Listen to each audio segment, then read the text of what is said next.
มุนถีบอยู่อ๋อสุ่มเอา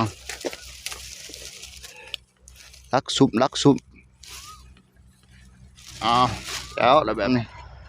ไก่กันเลยนี่ไม้จะได้เอ้าอ๋อที่โถเนี่ยเราพี่น้องอ่ะหมอกนี่หางไงด้วย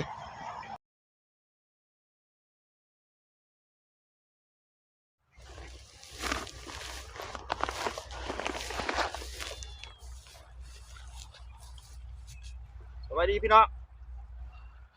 อันนี้มาแก่มือไม้มาสับไม้เก่าไม้อย่างนี้แหละปลาหกใส่สุกเนี่ยเด้อเห็นหอยมันขวดมันเขียลายอยู่กับดัก12 อันแล้วก็แยกกี่ใต้มันนี่ได้ปูมาหาโตเขาเรียบร้อยแล้วเนาะปูเผาหาโตเผาเรียบร้อยยางหอมแล้วก็เป็นอะไรป่นกับเขาไปเดี๋ยวไปรักรับกันย้ำคำโอ้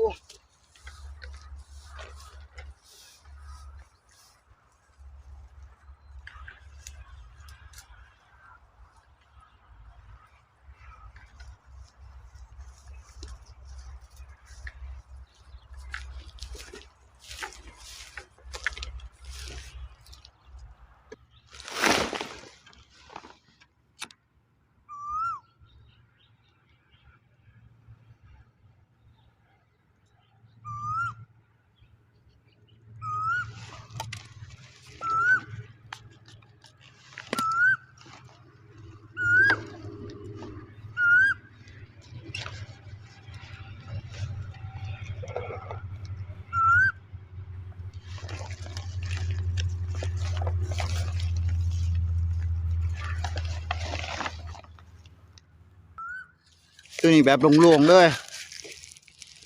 ใส่แบบโล่งๆเลยเห็นเราหาเจ๊ดุกผูกห้อยมันเคลียแตกทีบอยู่ห้อยมันหากินมุนถีบอยู่อ๋อสุ่มเอาลักสุ่มเอาแล้วแบบ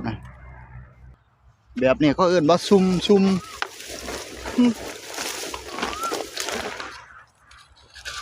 อ๋อ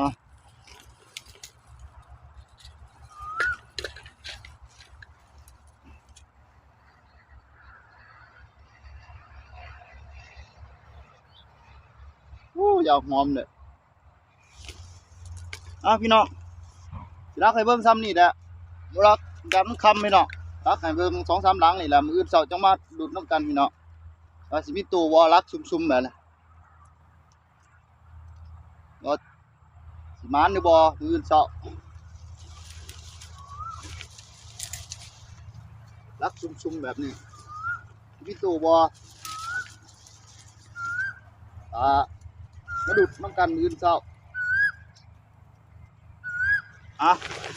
ทำนี่แล้วพี่น้องเดี๋ยวขอตัวใส่ก่อน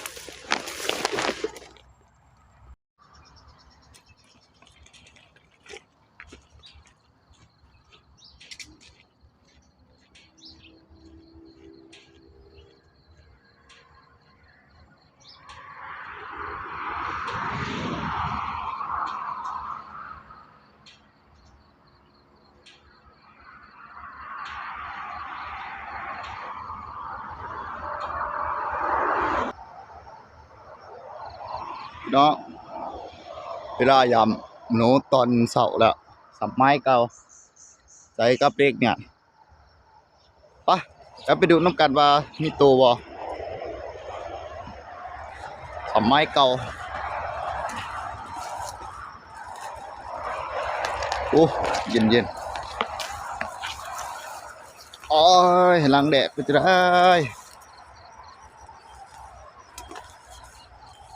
หลังแดดเป็นยาปู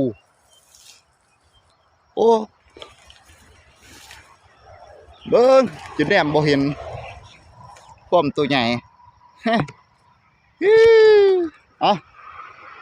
เดี๋ยวเขาเก็บมันก่อนตัวหน่อยก็เอาหลังแดดก็กำหัวจนบ่เห็นหาง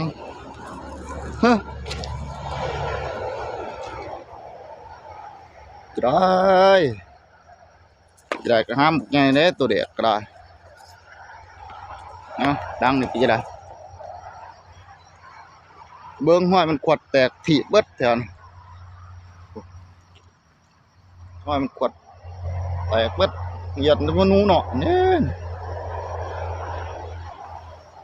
ดังนี่ดิโอ้หลังนี่เงียบจิ๊บ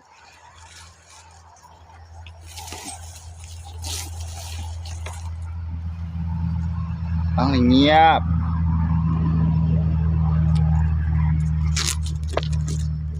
จิ๊บ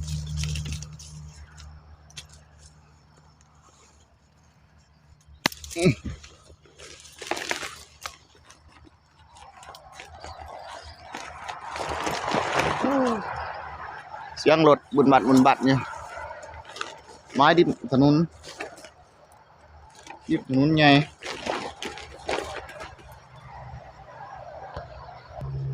ตั้งนี่สิเป็นเงาปู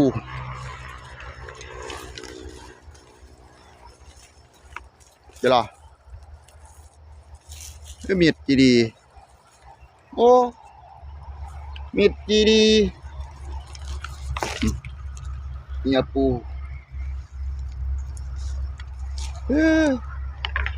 ตามมาอ่ะเก็บกันเนี่ยกระปูกับปิดจีดีเลยสวามดังแหละเงียบจิ๊บเลยจะได้อาการ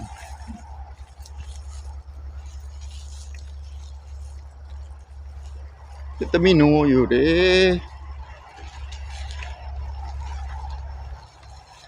มาสับไม้เก่าดังนี่ดิอ้าวแล้วคือโตบ่ใหญ่นะอ่ะหนูอ่ะเดี๋ยวขอเก็บกันมีโตแต่โตบ่ใหญ่สับไม้นี่หมู่พานเด้อนึกว่าบ่มีคนเขาได้ฝ่ามาสับว่าสิคิดว่าสิมีหนูโอ้ยบ่ผ่าน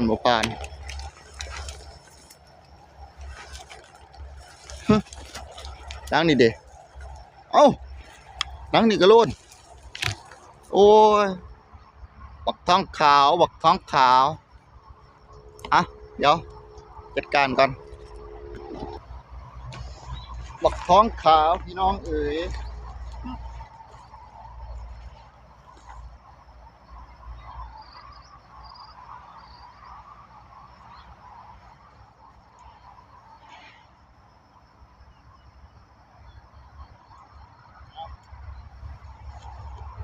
ดอกขาว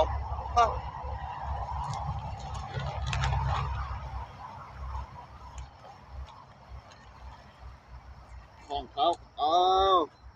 หลอกนังแล้วก็ตากแดดพี่น้องกับแก้มเล็กสีด้วย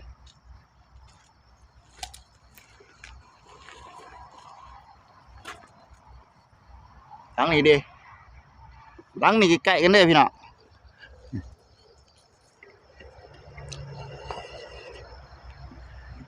หลังนี้ใกล้กันเลยนี่ไม้จะได้เอ้าติโตเนี่ยเราพี่น้องหมอกนี่หางไงด้วยเดี๋ยวเขาเก็บกันโอ้ว่านนี่ใส่เพิ่นลั่นดับเบิลติดได้เนี่ยว่านนี่เพิ่น ลัดบดติดมือนี่เจอได้หรอโอ้หามันไงเด้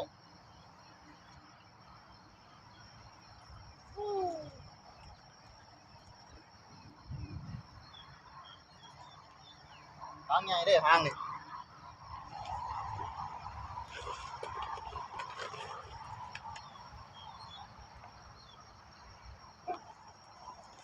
โอ้เจ้า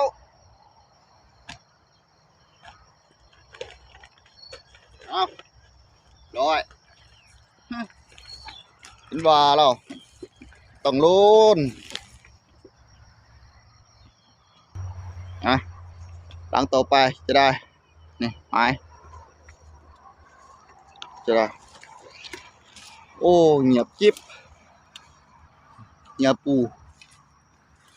ไล่ปูมา4-5ตัวว่าในเผามันต้องพลาดเนาะมันต้องพลาดแหละโน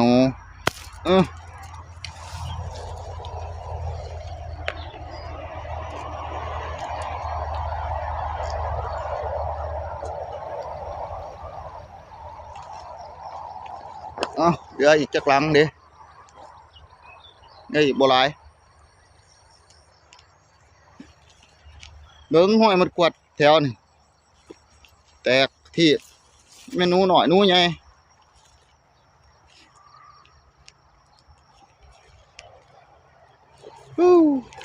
ยุ่งนี่ก็คือว่าหลายแท้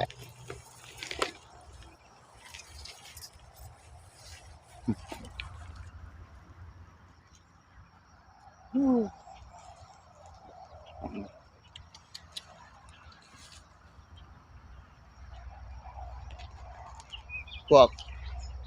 อันนี้เขาบ่ทันดุได้บ่ามีไม้หนูอยู่นี่เอาดุแล้วโอ้ยมาบ่ทันเขาเจ้าเด้อนี่แต่ว่ามันไก่กับบาดเจ้าของอันนี้เด้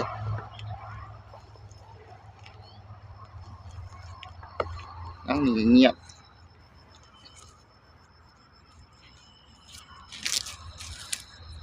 นะยังขี้น้อยกับบ้านนี่แหละ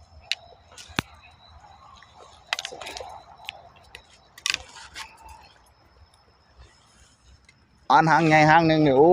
ดีใจคัก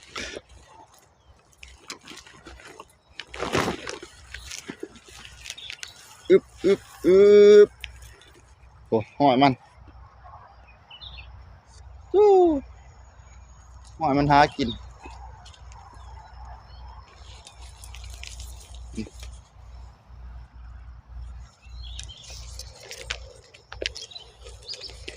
พักหอยมันหากิน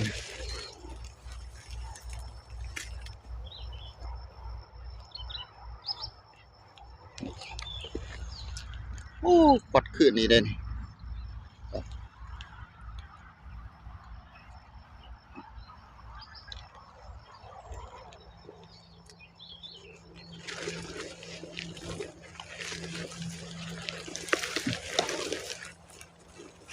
โอ้หนาวทีเดียวเจอลำคะ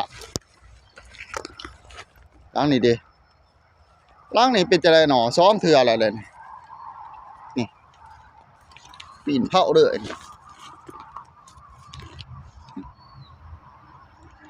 โอ้มันมากินเขาเกียงแซะมันหลวงไรบ่ใส่หลวงไรบ่มันก็ถือโอ้ถืออีหยังโอ้ว้าหนูหน่อยถือนี่อีหยังหอยโหหนูหน่อยถือน้อยก็สิถือบ่เดี๋ยวว่าอยู่เป็นยังเห็ดแต่มันนูหน่อย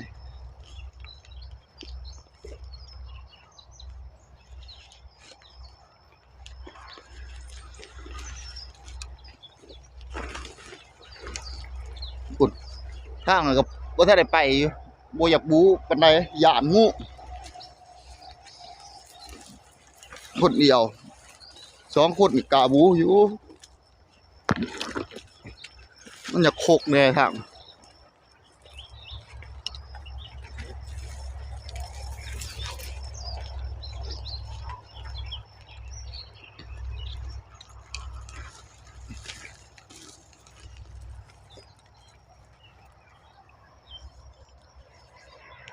อันนี้เด้โอ้ยยุ่งนี่หลายแท้เนาะอันนี้เป็นจะได้อันนี้เงียบกิ๊บ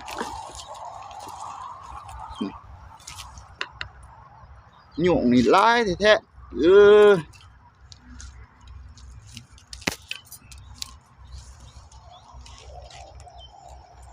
ในอีก2 หลั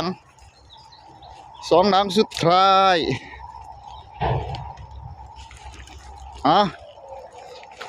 อยู่เบิ้งจังหางจะได้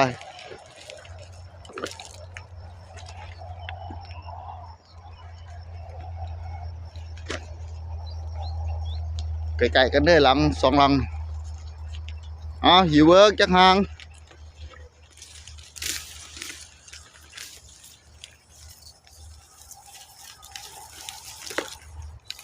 ใช่เหรอ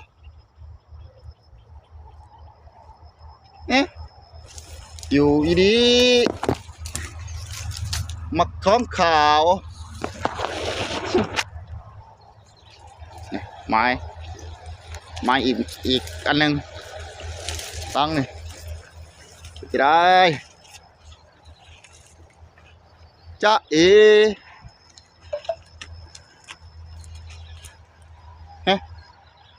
เฮ้ยจะได้เวียนกับหลักจะได้ใช่ได้หนอไม้กลับไปใส่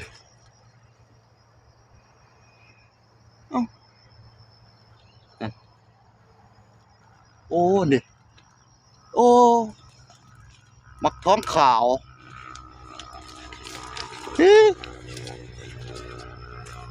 เดี๋ยวเขาเก็บกันสองขาวแหละเบี้ยนดังเลย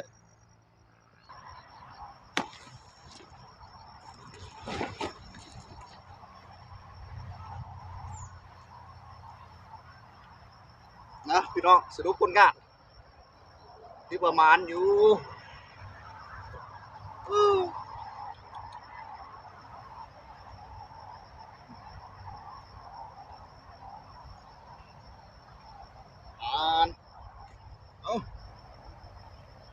แต่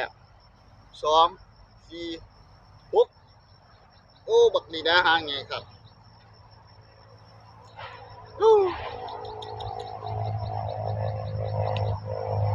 มาสับไม้ที่ว่าขับอยู่หูปุก2 3หูสองขาว3เป็น6พี่น้อง